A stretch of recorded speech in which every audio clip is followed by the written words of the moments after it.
Bismillahirrahmanirrahim. Assalamualaikum warahmatullahi wabarakatuh. Saya Andi Rosida dari MI Sadillah Nganjuk, Kecamatan Kertosono, Kabupaten Nganjuk. MI Sadillah merupakan MI Madrasah Ibtidaiyah swasta yang ada di Dusun Bondan, Desa Tanjung, Kecamatan Kertosono, Kabupaten Nganjuk, yang berdiri pada tanggal 16 Juli 1972. Dengan misinya membentuk generasi yang beriman, bertakwa, berakhlak karimah, sehat dan juga sehat dan berakhlak karimah dan berprestasi.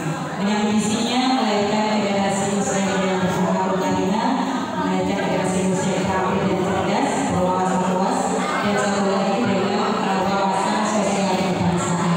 Dengan tagline-nya MI Sadillah, Islami, Sosial, dan berprestasi. Baik, sebelum ke pengembangan madrasah yang sudah saya lakukan, saya akan memberikan slide Anda tentang madrasah saya. Kegiatan mulai dari pagi hingga kegiatan pembelajaran selesai. Bisa dibilang madrasah kami adalah madrasah rahmatan lil alamin, Bapak Ibu. Kenapa? Karena madrasah kami ini dalam perekrutan Bapak Ibu guru maupun ustaz itu diutamakan dari warga sekitar itu. Dan kita mulai dari kegiatan pagi pukul 6 sampai pukul setengah 7 ada kegiatan tartil.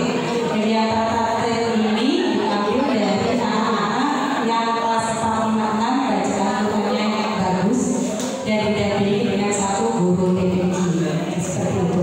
Selanjutnya setengah 7 sampai setengah 8 ada kegiatan TPQ Taman Pendidikan Al-Quran yang juga dibimbing oleh ustazah berasal dari kampung, dari wilayah desa itu. Dan ada 13 ustazah dari luar, ada 5 ustazah dari para bapak ibu guru. Nah, bapak ibu, kenapa saya sebut rahmatan lil alamin tadi? Ustazah yang direkrut dari Sadillah itu adalah guru ngaji yang ada di kawasan desa kami, di Sudoran Desa Tanjung, dan juga kita bina, kita didik, kita ikutkan vaksin, kita ikutkan kegiatan yang ada-adakan di PPI. Jadi ada kayak kasih gitu ya, ada 10 juz nanti penakosan, dan nanti 20 juz, 30 juz, dan nanti akan ada kegiatan wisuda.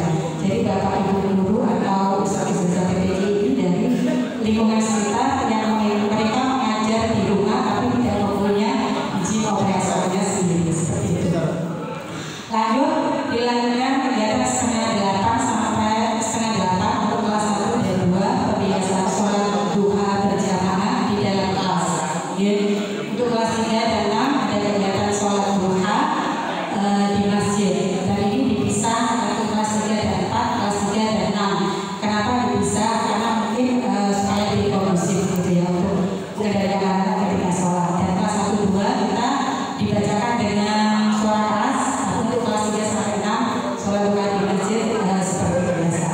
Dilanjutkan kemudian kegiatan pelajaran sampai pukul 12. Nah, kegiatan pukul 12 pulang anak-anak sholat duhur berjamaah kelas 3 sampai kelas 6. Nah, ada pun kegiatan ekstrakurikuler di tempat kami, ada kegiatan pabrik juga ada.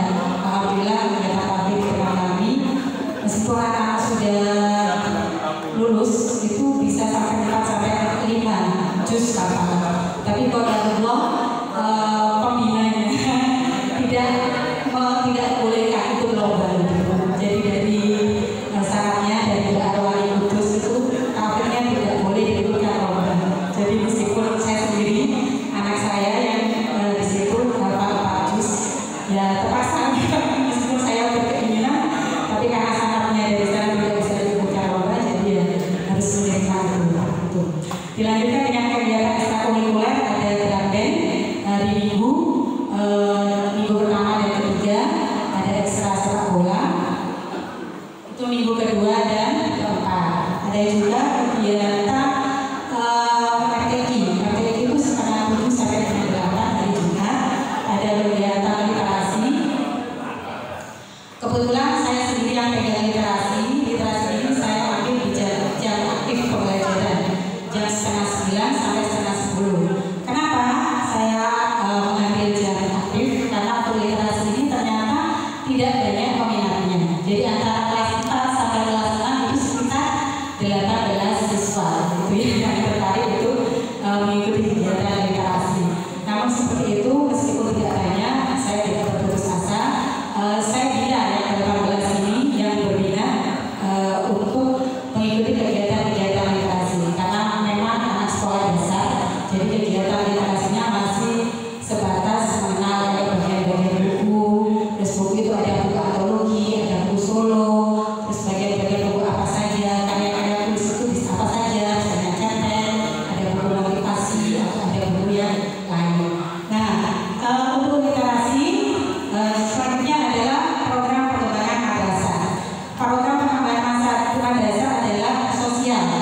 dari murid-murid kami yang memang kurang beruntung, entah itu fakir, miskin, ataupun anak yatim.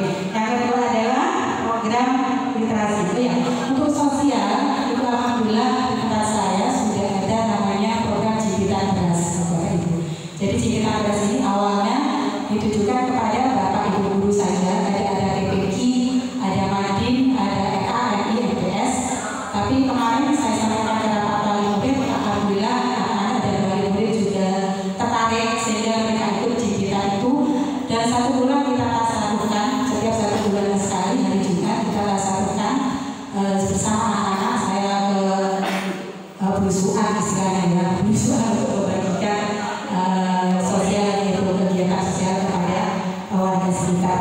Selanjutnya literasi, program pembagian literasi yang saya lakukan adalah karena sekarang ini kita berada di era digital, meskipun anak ini masih berusia istilahnya antara 9 sampai 19 tahun. Saya memperkenalkan mereka untuk menulis diplom gitu, untuk program literasi. Terima kasih. Selanjutnya sesi tanya jawab, disilakan.